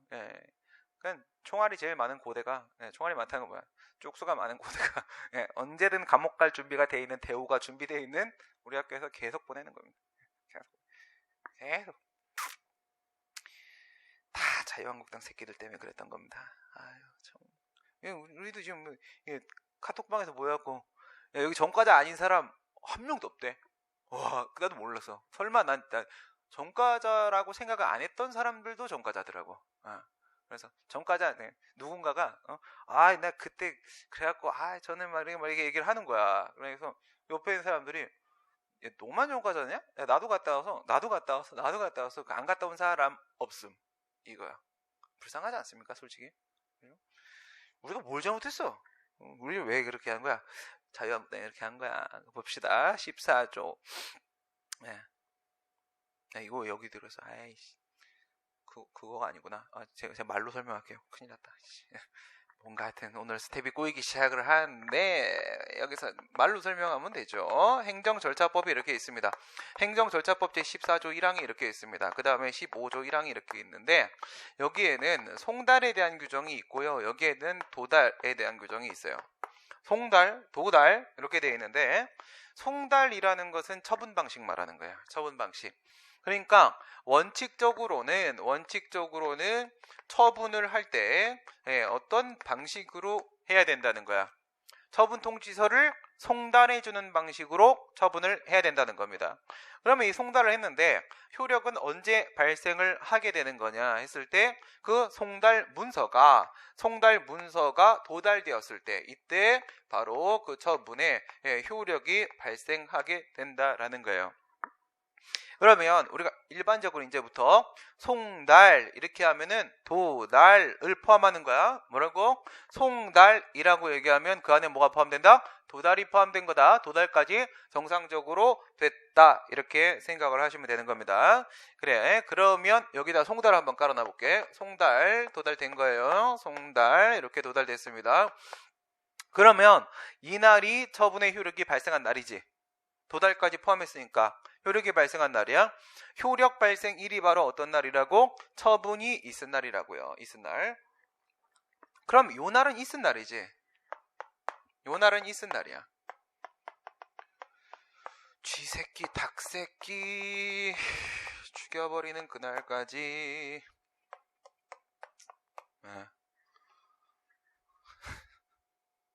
말 예쁘게 해야지. 안되겠다. 결혼하고 애기 나오면 애기 앞에서 이런 표현하면 애들이 이거 따라 배운다? 그치? 따라 배워서 안 돼. 쥐님과 닭님의 사형 집행의 그날까지 이렇게 예쁘게. 그 다음에 상대방 이거 송달하면 누구한테 송달합니까? 당연히 처분 상대방한테 송달하겠지. 그러면 그 친구가 통지서를 손에 딱 받아들게 되면 처분이 있다는 걸 알게 되겠지. 그래요. 상대방은 그날이 바로 안날이에요. 요날이 바로 안날입니다. 그런데 제3자 같은 경우에는 그날 바로 알아버려? 그렇지가 않아요. 그죠? 제3자는 어떤 다른 경로를 통해서 나중에 알게 되겠죠. 그날 바로 알 수도 있겠지만 보통은 그렇지 않고 뒤쪽에서 알게 된다. 이런 문제가 돼요. 이렇게 된다. 그러면 상대방 같은 경우에는 효력 발생일로서 있은 날과 그 다음에 안날이 결국은 같은 날이다. 중간에 송달이라는 것을 매개로 해서 결국은 같은 날이다 라는 것을 알 수가 있겠어요. 근데 하지만 제3자 같은 경우에는 그렇지가 않다라는 것이죠. 물론 지금 얘기하고 있는 것은 뭘 전제로 한 거냐면 개별처분입니다. 개별처분. 처분에는 누구한테 하는 것인지에 따라서 개별처분이라는 게 있고 일반처분이라는 게 있고 이렇게 있어요. 개별처분은 특정인한테 하는 처분이에요. 갑한테 하는 처분입니다. 근데 일반 처분이라는 것은 그게 아니라 불특정 다수인한테 하는 처분이에요. 청와대 앞에서 무슨 행사를 할 것이기 때문에 그 앞에 도로 통행을 금지합니다. 그리고 금지했던 그 도로 통행을 해제하게 됩니다. 금지를 해제하게 됩니다. 이렇게 되면은 그 청와대 앞길을 삼청동길, 거기 맛있는 거 많이 있습니다. 내려가서 오른쪽 위쪽에 보면은 브런치 되게 맛있는 집이 하나 있고요. 계속 위로 올라가게 되면은 산 올라가기 바로 직전에 와플이 하나 맛있는 집이 있습니다. 내려가게 되면 바로 정독도서관이 있는데 거기 가면 주말에 내가 앉아 있고요. 그다음 그 앞에 떡볶이가 상당히 맛있고요.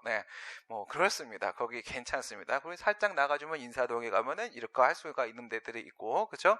그다음에 거기서 살짝 조금만 더 가게 되면 종로 뒷골목에 술집 맛있는 집들이 아주 많이 있습니다. 저의 주말 나와바리입니다. 그래서 항상 얘가 청와대 앞에 도로 통행 금지, 이렇게 도로 통행 금지. 그래서 이제 일반 처분이라는 건 뭐야? 불특정 다수인을 대상으로 하는 처분인데, 지금은 우리가 송달이라는 걸 한다라고 했잖아. 불특정 다수인한테 하는 일반 처분은 송달을 할 수가 있어, 없어? 할 수가 없지. 누구한테 보내? 그치? 불특정인데. 그래서 개별 처분이라는 전제를 깔아놓고 있다 이거야. 우선은 이렇게 기본 전제를 깔아놓고 나서 그 다음에 지금부터 얘기하는 것도 역시 아주 심플한 기준을 잡은 건데, 지금까지 객관적 시험은 이걸로 다 막히니까 이렇게 기억을 해놓으세요. 혹시라도 깨지면 당황하지 마시고 틀리세요. 틀려도 남도 틀립니다. 이렇게 보시면요, 뭘 볼 거냐면 여기서부터 이렇게 가면은 1년이잖아, 그치? 여기가 처분이 뭐한 날? 있은 날이야. 처분의 효력 발생일 있은 날입니다. 있은 날인데 안날의 90일에 있은 날의 1년이라고 돼 있잖아. 그렇게 되면은 있은 날에 여기를 우리가 1년 이렇게 한번 잡아봅시다. 여기가 1년입니다. 1년이고요. 휴업수당 예외 승인이라는 사건에서 판례가 행정심판을 예로 들어서 이런 공식을 하나 제시를 했었어요. 그걸 이제 소송에다가 이렇게 적용을 한번 해보시게 되면 마이너스 90입니다. 여기서부터 여기가 365잖아. 365에서 이렇게 해갖고 마이너스 90을 잡아봐. 이렇게 딱 찍으면 여기가 275가 나올 거 아니겠습니까? 275가 나오게 되고, 그 다음에 뒤쪽 길이 한번 잡아볼게요. 이렇게 잡아보게 되면은 구간이 총 3개의 구간으로 나눠지게 될 겁니다. 1번 구간이 있고, 그 다음에 2번 구간이 있고, 3번 구간이 있고, 이렇게 있는데 2번 구간은 안 맥힌다고 생각하시면 돼요. 이 공식이 안 맥혀요. 그러니까 이쪽으로 문제가 안 나옵니다. 이거는 법관의 판단에 맡겨지는 부분이기 때문에 우선은 설명은 할 텐데, 요거는 막 흔들릴 수 있어요. 흔들릴 수 있고 1번, 3번으로만 문제가 출제가 될 겁니다. 무슨 말이냐? 여기는 의미가 없어. 여기는 왜? 상대방 있잖아. 상대방 같은 경우에는 있은 날이 안 날이지. 그러면 상대방 입장에서 여기가 안 날이야. 그러면 안 날부터 90일은 요쯤에서 걸렸다고 쳐. 그 다음에 있은 날부터 1년이면 이렇게 갔다고 쳐. 그렇게 되면 상대방의 입장에서는 주관적 제소기간과 객관적 제소기간에 출발점이 있지. 기산점이 똑같단 말이야. 똑같으면 주관적 제소기간하고 객관적 제소기간하고 둘 중에 뭐가 먼저 끝나? 무조건 주관적 제소기간이 먼저 끝난단 말이야. 그러니까 그 뒤에 보면 뭐라고 되어 있어? 둘 중에 하나가 먼저 끝나면 그때 제소기간이 만료되고 그리고 불가증력이 발생한다 라고 되어 있잖아. 근데 상대방의 입장에서는 원칙적으로 어떻게 된다? 무조건 주관적 제소기간이 먼저 끝나기 때문에 둘 중에 하나가 끝나면 끝났다라는 말이 의미를 가질 수가 없어요. 무조건 주관적 제소기간이야. 그러면 문제가 되는 건 바로 뭐냐면 제3자 쪽이 되는 거야. 제3자 쪽 같은 경우에는 있은 날하고 안 날하고 이렇게 했을 때 있은 날이 먼저고 안 날이 뒤쪽이잖아. 근데 얘는 길고 얘는 짧잖아. 그러면 길고 짧은 건 대봐야 아는 거잖아. 그치? 먼저인데 더 길어. 나중인데 더 짧아. 그럼 얘가 얘를 이길 수도 있는 거야. 그게 바로 제3자 쪽에서 먹히는 말이란 말인 거예요. 그래서 둘 중에 하나의 기간이 먼저 끝난다라는 것은 언제? 제3자가 소송을 제기할 때 의미를 갖는 부분이다. 이겁니다. 그러니까 지금 우리는 뭐 얘기하고 있는 거냐면 요 제3자 쪽에 대한 이야기를 꺼내고 있는 거야. 그러면 여기 일시점 여기서 만약에 알았다고 한번 쳐보세요. 여기가 안날이야. 안날. 이렇게 내버리게 되면 여기서부터 시작해서 90일을 한번 가보도록 할까요? 여기서부터 90일을 가게 되면 이렇게 90일을 갔어요. 여기가 90일이야. 그러면 안날의 90일이라는 주관적 제소기간하고 그 다음에 있은 날의 1년이라는 객관적 제소기간하고 뭐가 먼저 끝나요? 주관적 제소기간이 먼저 끝나죠. 네, 그러면 여기서 끝나는 거야. 여기서 제소기간은 만료가 되고 그리고 불가정이 발생하는 겁니다. 그러면 여기서 생각을 해봐. 여기가 90이야. 요 길이가 90이란 말이야. 요게 90으로 잡아서 275를 이렇게 정해 놓은 거라고 하게 되면 여기가 내가 지금 안날이야. 여기가 이렇게 안날이다. 이렇게 되면은 여기서부터 91 가면 이렇게 넘어갈 거 아니야. 그치? 그러면 이렇게 91을 가게 되면 주관적 제소기간하고 객관적 제소기간하고 뭐가 먼저 끝나? 객관적 제소기간 이튿날에 1년이 더 먼저 끝나게 되죠. 그렇죠? 그럴 땐 뭘 적용하는 거야? 객관적 제소기간을 적용을 하게 되는 거야. 알겠어요? 우선 지금 이거 1번 구간, 2번 구간 두 개를 가지고 한번 비교를 해보고 1번에서 알면은 뭐가 되는 거라고? 주관적 제소기간. 그 다음에 2번에서 알게 되면 뭐가 되는 거라고? 객관적 제소기간. 그게 바로 제소기간이 되는 것이다. 언제? 상대방 쪽에서 제3자 쪽에서 제3자 쪽에서 이런 문제가 발생을 하게 되는 것이다. 이겁니다. 그런데 우선 여기서 이 생각을 하나 해야 돼. 그러면 이거는 불변기간이고 그 다음에 이건 정당한 사유가 인정되는데 정당한 사유가 인정되는 부분은 왜 고려하지 않아요? 이 생각을 해야 되겠지. 정당한 사유라는 건 말이에요. 우리 판례가 죽었다 깨나도 인정되지 않아 라고 딱 예시를 하나 들어놓은 게 있어. 그게 바로 뭐냐면 아무리 네가 제3자라고 하더라도 알아버리면 정당한 사유는 없는 것이다. 이거예요. 알아버리면 정당한 사유는 없는 것이다. 근데 지금 어쨌든 1번 구간에서든 2번 구간에서든 알았다라는 전제를 깔고 있잖아. 제3자가. 알았다라는 전제를 깔아주는 순간 바로 정당한 사유는 털린 거야. 털렸으니까 90이라고 1년을 그대로 비교할 수 있는 상황을 상정한 거란 말이에요. 제3자지만 알았으니까 정당한 사유 생각은 지금 우리가 안 하고 있는 겁니다. 그러면 특이한 케이스 변호사 시험 쪽에 가게 되면 이런 문제가 나와요. 여기 3번에서 알아버리면 어쩔 거야? 3번 여기서 알아버렸어요. 여기가 안날입니다. 안날이야. 그러면 여기서부터 90일 이렇게 가면 요거가 90일일 거야. 이렇게 될 거야. 그럼 여기서 끝나는 거야? 여기서 끝나는 거야.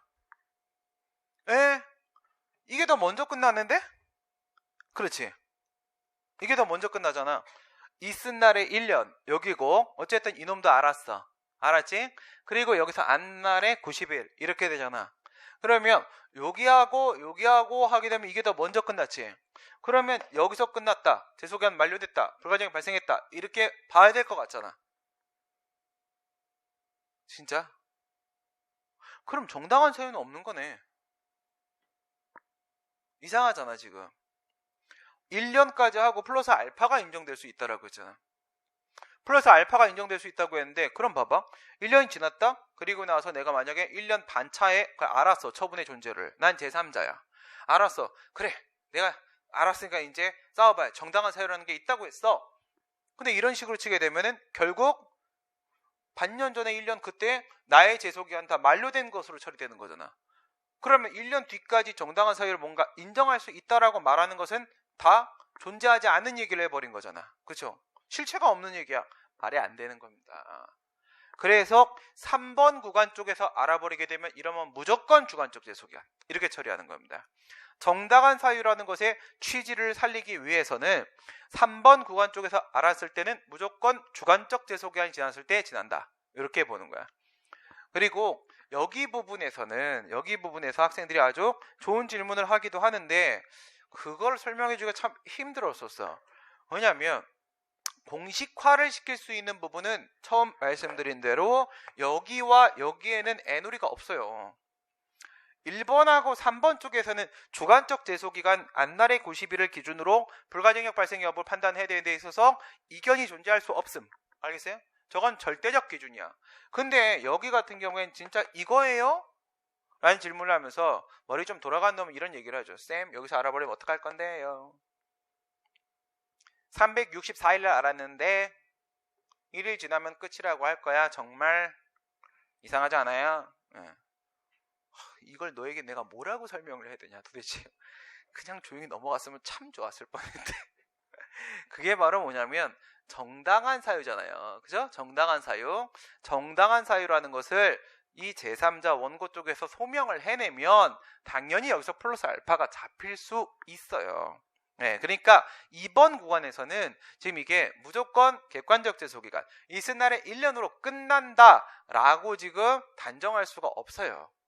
364일에서 알아버리는 상황을 상정해버리게 되면 이건 말이 안 되는 논리가 되어버려요. 그래서 문제는 어디로만 나와? 이거는 실무에서 판단할 영역이야. 이번 영역은 실무에서 진짜 제소기간 도과됐으니까 꺼져 라고 할 것인지, 아니면 야 너 완전 불쌍하다 들어와 이렇게 할 것인지는 이건 법관의 판단에 넘어가는 부분이에요. 이 영역에선 우리가 공식화가 안 나온다는 거야. 그러니까 뭐만 보라고? 1, 3 문제 이렇게밖에 안 나온다고. 1, 3 그럼 결론 뭐야? 둘 다 주관적 제소기간 이렇게 된다는 거야. 아까 따라왔지? 그 다음에 우리 행정소송법은 우리 어저께 봤던 대로 하게 되면 20조 1항, 2항, 3항 3개가 있었어요. 그지? 1항, 2항, 3항 3개가 있었는데 1항에 뭐가 있었냐면 주관적 제소기간이 있었고 2항에 객관적 제소기간이 있었고 3항에서 불변기간이라는 규정이 있었죠. 불변기간은 뭐가? 1항에 있는 90일이 불변기간이다 이렇게 돼 있었습니다. 물론 2항에는 정당한 사유라는 걸 인정한다고 돼 있었고, 그런데 앞에서 처분 등이 있음을 안 날부터 90일, 처분 등이 있은 날부터 1년 이렇게 돼 있었는데 등과 관련된 부분에 추가 언급이 있었어. 뭐요? 제소기간 특례 규정 있었지. 제소기간 특례 규정. 요게 1항 같은 경우에는 주관적 제소기간은 단서 부분에 따라 붙었어. 단서. 다만 이렇게 하고 단서 쪽에 따라 붙었었고 2항 같은 경우에는 중간에 괄호가 들어가요. 괄호가.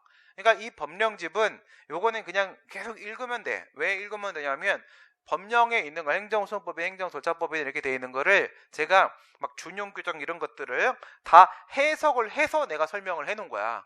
네, 풀어서 쓴 거거든. 풀어서 그대로 이렇게 읽기만 하면 되는 거고, 실제로는 어떻게 돼 있었냐면 실제로는 20조 1항이 그러니까 법령집에는 괄호 이런 단서 여기 안 돼 있을걸? 내가 다 풀어낸 거였어. 봐봐. 31페이지에 처분 등이 있음을 안날부터 90일 이내에 제기해야 하며 행정심판의 제결을 거치지 아니하면 취소를 제기할 수 없는 경우와 그 밖의 행정을 거칠 수 있는 경우, 그 다음에 잘못 알린 경우에 행정심판 청구가 있은 때의 기간, 무슨 말이야? 행정심판의 제결을 거쳤다면 제결서 정보 송달받았을 때부터 기산한다. 이게 제소기간 특례 규정이잖아. 이 특례 규정이 그 다음 거기 봐봐. 1항하고 3항을 묶어놨잖아. 연결되는 내용이기 때문에 불변기간이다. 요건 3항에 있는 말이야. 3항에 있는 말이야. 그러니까 객관식 시험에서는 정확하게 이게 몇 조 몇 항에 있는지까지는 내 수업을 들으면서 내 입을 통해서 들어서 기억이 되면 기억돼도 되고, 아니면 그냥 여기에 있는 대로 그냥 기억하면 돼요. 여기에 있는 대로. 안 그러면 법령을 그대로 주잖아. 보통 시중에 있는 법령지처럼. 그럼 학생들이 법을 해석을 못 해가지고 그 자꾸 오해를 하는 거야. 그래서 내가 이미 다 해석을 해놓은 거야. 이게 한번 씹어가지고 요리를 해놓은 겁니다. 그러니까 뭐 하면 되는 거야? 전자레인지에만 돌려서 먹으면 되는 거야. 이거는. 그래서 뭐라고? 20조 1항의 주관적 제소기간은 단서 부분에, 20조 2항의 객관적 제소기간은 괄호 부분에 뭐가 들어가 있냐? 제소기간 특례 규정이 들어가 있습니다. 제결서 정본 송달받은 날로부터 기산한다. 이렇게 해서, 그러면 지금 여기서 무슨 생각해야 돼? 행정심판의 제결을 거친 경우와 거치지 않은 경우가 나눠지는구나. 이거죠. 제소기간 문제가 그거예요. 그래서 우리 교재가 이렇게 되어 있는 거야. 교재에 보면은 69페이지 로마자 4번 행정심판을 안 거친 경우, 거치지 않은 경우, 그러니까 제결 따위는 현재 존재하지 않고 있는 겁니다. 제결은 존재하지 않아. 이 안에도 뭐 있어요? 주관적 제소기간, 객관적 제소기간에 대한 논의가 나오게 되는 거고, 그 다음에 71페이지로 가게 되면은 로마자 5번에 행정심판을 거친 경우에도 주관적 제소기간, 객관적 제소기간 이렇게 나눠질 수밖에 없는 거야. 그렇지? 제결이 없는 경우, 있는 경우 나누고, 그 다음에 제소기간의 종류는 주관, 객관 나누고, 그럼 총 4개의 경우의 수가 나올 수 있는 거죠.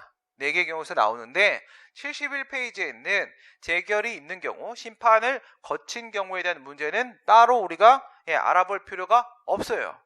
왜 없냐? 앞에 있는 법리가 그대로 적용된단 말이야. 앞에 있는 법리가 그대로 적용되고 뭐만 달라지는 거야? 재결소 정보 송달받은 날로부터 기산한다라고 해서 기산점만 살짝 뒤로 밀리는 거야. 기산점만.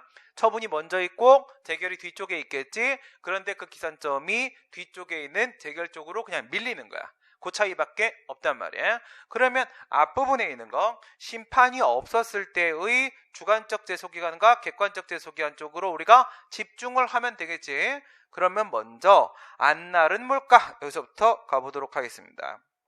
69페이지 맨 밑에 처분이 있음을 안날로부터 90일 이내에 취소를 제기해야 되는데 이건 불변기간이다, 늘릴 수 없는 거다. 그러면 안날이 뭔데? 안날이 뭔데? 처분이 있음을 안날이란 현실적으로 안날이다. 현실적으로 알아야 된대요. 현실적으로. 그러니까 추상적으로 알면 안 되고 현실적으로 알아야 된다라고 얘기를 합니다. 판례가. 그러면 현실적으로 알았다는 건 어느 정도면 현실적으로 알았다라고 봐야 되는 것이냐, 이런 문제가 생길 거란 말이야.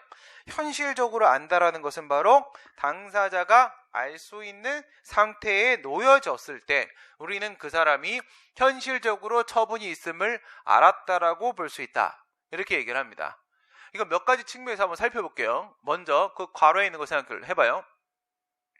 처분이 위법인지를 현실적으로 안날이다. 맞다 틀리다? 처분이 위법한지를 알아야 된다. 그래야지 그때부터 기산한다. 말이 안 되지. 왜 말이 안 되지? 행정법을 공부 안 한 사람은 처분이 위법인지 죽는 날까지 모를 수도 있어. 그러면 제소기간이 죽는 날까지 밀리겠네? 그러면 제소기간을 둔 이유가 없네. 그죠? 아니, 나이가 70이 넘었는데 내가 20살 때 받았던 처분이 지금 생각해보니 위법이야. 위법이었구나. 나한테 이런 짓을 했던 거야 국가가. 참 미쳐갖고 똥배짱이냐? 이제와 소송을 허용할 수 없잖아. 그렇죠. 처분이 위법인지는 뭐 영원히 모르는 사람도 있어요. 그걸 가지고 보는 게 아니라는 겁니다. 그 다음 두 번째, 처분의 내용을 안날인가? 처분의 내용을 안날이? 그것도 아니에요. 우선 뭐 이게 이런 얘기를 하려고 하는 게 아니야. 무슨 말이냐면 처분의 내용을 안다는 게, 내용을 안다, 이런 측면도 있고 이런 측면도 있을 수 있겠지. 나한테 처분이 왔어. 응? 처분 통지서가 왔는데 이걸 내가 개봉을 해봐야 될 거 아니야. 까보니까 이런 내용이구나 이렇게 알게 되겠지. 아, 짱나는구나 이렇게 알아야 되는데 까보지 않아. 네, 까보지 않았으면 난 처분이 있음을 안날이 아니야? 아니죠. 안날이 맞아요. 아씨, 그러면 처분 날라오면 딱 보고 느낌이 있잖아. 이거는 내가 신청했던 처분인지 아닌지. 내가 신청했던 처분이 아니면 무조건 다 나한테 침입적인 처분일 거야. 안 까면 되는 거잖아. 끝까지. 안 까면 효력도 발생 안 하고 안날도 아니고 막 이렇게 되는 건 아니잖아. 그치? 그래. 그러니까 내용을 안날도 아니야. 그리고 심지어 이런 경우가 있었단 말이야. 지금 같은 경우에는 처분의 존재는 여기서 있었는데 존재를 안 날은 여긴데 내가 그걸 개봉해서 까보고 내용을 알게 된 날은 뒤쪽으로 가지. 여기가 아니라는 거지. 근데 여기서 내가 처분의 존재를 알았는데 안 날이 여기일 수도 있어. 이런 사건이 있었어. 어떻게 집에 오지도 않았는데, 처분 통지서 오지도 않았는데 어떻게 알았지 내용을? 정보공개 청구에서 정보공개 청구. 이 사람이 국가유공자야. 국가유공자인데 등급을 올리려고 했던 거야. 그래서 재신체검사, 재심 신청을 한 거예요. 신체검사를 다시 받읍시다. 그때 이제 고엽제 관련된 법률이 만들어지면서 이렇게 되면 내 국가유공자 등급을 올릴 수 있겠다라는 생각이 든 거야. 그래서 국가유공자 등급을 올리면 나는 보훈급여를 더 많이 받을 수 있거든, 매월. 그래서 재심 신청을 했어. 근데 겁나게 궁금하지. 궁금해갖고 스스로 정보공개 청구를 했던 거야. 그래서 결국 등급 변동 없음이라는 사실을 알아서 자기가. 그러니까 뭐가 된 거야? 나는 보훈급여가 올라가지 않은 거지. 그러니까 거부 처분이 나온 거라고 똑같이 보면 돼. 등급 변동 없다는 사실 내용을, 처분의 내용을 이미 사전에 알고 있었어. 이미 사전에 알고 있었고 그 등급 변동 없음이라는 처분은 그 나중에 나한테 송달이 돼서 온 거야. 근데 이런 문제가 생겨. 난 여기서 미리 알았지, 사전에. 미리 알았고 여기서 송달이 됐어. 여기서부터 기산을 하게 되면 90일이 지난 거고 여기서부터 기산을 하게 되면 아직 90일이 지나지 않은 거야. 근데 1심 법원과 2심 법원, 고등법원까지 뭐라고 했냐면 이거를 기준으로 한 거야. 너 알았잖아 임마. 알았으니까 안날의 90일 넌 이미 다 지난 거야. 대소기한 도과되기 때문에 재판을 해줄 수 없다. 이렇게 각하시키고 거절을 돌려보낸 거지. 그 대법원에 그거를 보고 어처구니가 없는 거지. 고등법원까지 이렇게 제정신이 아니구나. 니들 무슨 생각을 하는 거냐? 그럼 안날하고 이튿날, 안날이 이튿날보다 먼저 있었다라는 얘기인 건데, 응? 이게 말이 되는 거냐? 안날은 무조건 이튿날보다 뭐 하는 거라고? 안날은 이튿날보다 상대방이든 제3자든 간에 같거나 뒤쪽이야. 안날은 같거나 뒤쪽인 건데 그 존재를 알아야 되는데 그 존재를 어떻게 먼저 알 수가 있느냐 이거야. 말도 안 되는 얘기를 하지 말라. 그래서 여기가 안날이 아니다. 이러면서 당시에 이런 말을 하는 거야. 처분이 있음을 안날이라는 뜻은 처분이 있었음을 안날을 말하는 것이지 처분이 있을 것을 안날을 의미하는 것이 아니다. 처분이 먼저 있었고 그 사실을 누군가 알게 되는 것이다. 있었음을 아는 안날이다. 그러니까 안날은 무조건 이튿날보다 뒤쪽으로 빠지는 거다. 앞쪽으로 빠지는 일은 존재할 수 없다. 그러니까 거기 뭐라고 돼 있어? 처분의 내용 X라고 돼 있지. 처분의 존재를 알아야 되는 것이지 처분의 위법을 아는 건 영원히 모를 수도 있고 처분의 내용을 뒤에 알거나 앞에 알거나 다 필요 없다. 다 필요 없고 처분의 존재를 안날이다 이겁니다. 뭐가 아니고 뭐가 아니야? 위법을 안날이 아니고 그 내용을 안날이 아니고 그 존재를 안날이 바로 안날이 되는 것이다. 이런 거야. 그러면 이게 내 손에 들어와 버리게 되면 난 알겠지. 내 손에 들어와서 처분 통지서가 그러면 난 당연히 처분의 존재를 알게 될 거야. 근데 내 손에 들어오지 않고 만약에 가족 손에 들어간다면 우선 첫 번째 1단계 같이 동거하고 있는 동거인의 손에 들어왔어. 그럼 난 안날이야 모르는 날이야. 첫 번째 와이프, 두 번째 아들, 세 번째 딸. 와이프 손에 들어갔어요. 그 와이프 손에 들어간 날은 내가 상대방이잖아. 내가 처분이 있음을 안날이야? 아니야? 와이프 제정신 아니야? 제정신 아닌 애랑 살고 있어 나 지금? 나한테 막 세금 막 입밭이 나왔는데 오빠 이거 뭐야? 이거 해야 될 거 아니야? 뭔데? 이런 새끼들이 일을 해야 될 거 아니야? 밤에 짜증나서 같이 술 한잔 먹고 안 내야 되겠지? 응. 오빠가 알아서 해. 알았어. 뭐 이렇게 해야 될 거 아니야? 그치? 이걸 왜 내? 이런 거 해야지 당연히. 그치? 그 다음 두 번째 딸 손에 들어갔어. 그러면 그날 내가 처분이 있으면 안날이야? 안날이야. 딸은 아빠한테 갖다 줘. 아들 안날이야? 아니야. 이렇게 설명하는 사람들이 있는데 이건 말이 안 돼. 아니 무슨 딸은 똑똑하고 아들은 병신이라는 전제가 깔려야 되잖아. 이게 아니지. 그게 아니라 이런 걸 교수님들이 설명하실 때 하는 말씀은 뭐냐면 판례가 했던 말은 내가 지금 딸 아들 그냥 아들 딸 구별 없이라는 의미에서 한 거야. 아들 할 수도 있고 딸 할 수도 있는 거지. 뭐 집에 딸이 없을 수도 있는 거고, 그렇지? 그럼 딸을 낳아야지, 그렇지? 옛날에는 아들을 낳기 위해서 딸 뭐 이렇게 낳잖아, 그렇지? 요즘에는 어떻게 낳는지 알아? 애를 많이 낳을 때 딸을 낳으려고. 딸이 있어야지 집이 재밌거든. 아들이 있으면 이건 전쟁터거든. 그렇지? 아들은 딱 태어나면 뭐 해야 돼? 우선 이제 가둬야 돼. 감옥 놀이야 이렇게 솔직히 딱 가둬놓고 문 잠그고 안에다 먹을 거 넣어줘야 돼. 이 감옥 힘들지. 그러니까 나쁜 짓 하면 안 돼. 이렇게 해서 언제까지 키워야 돼? 애가 제정신 들 때까지. 그렇죠? 딸은 이쁘잖아 하는 짓이. 그렇지? 우리는 그렇게 생각하고 있습니다. 우리 친구들은. 그래서 아들을 낳은 애들은 참 불행해요. 애들이 데리고 다니고 노는 것도 너무 힘들어. 가자는 것도 많고. 그래서 요즘엔 뭐야? 아들 딸 이렇게 나와야 되는 거거든. 그래서 아들 딸 구별 없이 이렇게 한번 전제를 해봐. 딸내미가 8살이고 아들내미가 7살이라는 전제를 까는 거야. 판례 까는 얘기는. 그러면 8살짜리 딸내미하고 7살짜리 아들내미 손에 처분 통지가 들어갔어. 그렇다면 그날이 내가 안날일까 아닐까라는 문제를 얘기해 보는 거죠. 그랬을 때 8살짜리 딸내미 손에 들어가면 내가 안날이 맞고 7살짜리 아들내미 손에 들어가면은 안날이 아니에요. 왜? 그 새끼 그거 분명히 딱지 잡아갖고 버립니다. 응? 이게 얼마짜리 통지서인지도 모르고 미친 새끼 가지고 그냥. 그지? 그러니까 애들은 때려야 되는 거야. 교육은. 사랑해매. 이렇게. 네. 거기에서 판례가 한 말이 뭐냐면 사리 분별을 할 수 있는 동거인의 손에 들어가야 된다. 이거야. 그러니까 와이프는 사리 분별을 할 수 있는 사람이잖아. 사리 분별할 수 있으니까 당연히 전달을 해준다라고 보는 거야. 그날. 내가 뭐 집에 없으면 나한테 전화라도 해주겠지. 오늘 저기 출장 간다 뭐 이렇게 뭐 이상한 거 왔다 막 그러면 뭐냐 사진 한번 찍어서 보내봐라. 이런 쌍 오늘 출장 안 간다 귀가한다 뭐 이렇게 가야 될 거 아니야. 뭐지 이건 뭐 이렇게. 그리고 딸내미 8살짜리면 아빠 준다고. 아빠 심각한 문제가 생긴 것 같습니다. 딱 보니 처분이군요. 막 이렇게. 그렇지? 우리 딸은 행정법을 알아 원래. 그래서 딱 이건 심각한 문제입니다. 아버지 제가 출장 가신 사이에 먼저 심판을 청구해 놓도록 하겠습니다. 뭐 이렇게 딱 이렇게 하고 아들 새끼는 뭐야 딱 찢어버리겠지. 그렇지? 이렇게 된다는 거예요.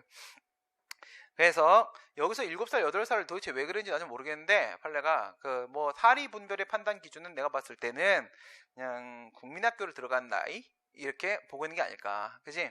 8살이면 초등학교 들어갔잖아. 들어갔으면 이제 선생님한테 처음 맞아봤잖아. 아 이거 전달 안 하면 처음 맞는구나 라는 걸 알았다. 예, 그 사리 분별할 수 있는 나이가 아닐까. 그러면 이제 이번엔 동거인이 아닙니다. 동거인이 아니라 누구한테로 넘어갈 거냐면 경비 아저씨 손에 아파트 경비 아저씨 손에 들어갔습니다. 그 다음 두 번째는요 우리 아르바이트 사무보조원 손에 들어갔습니다.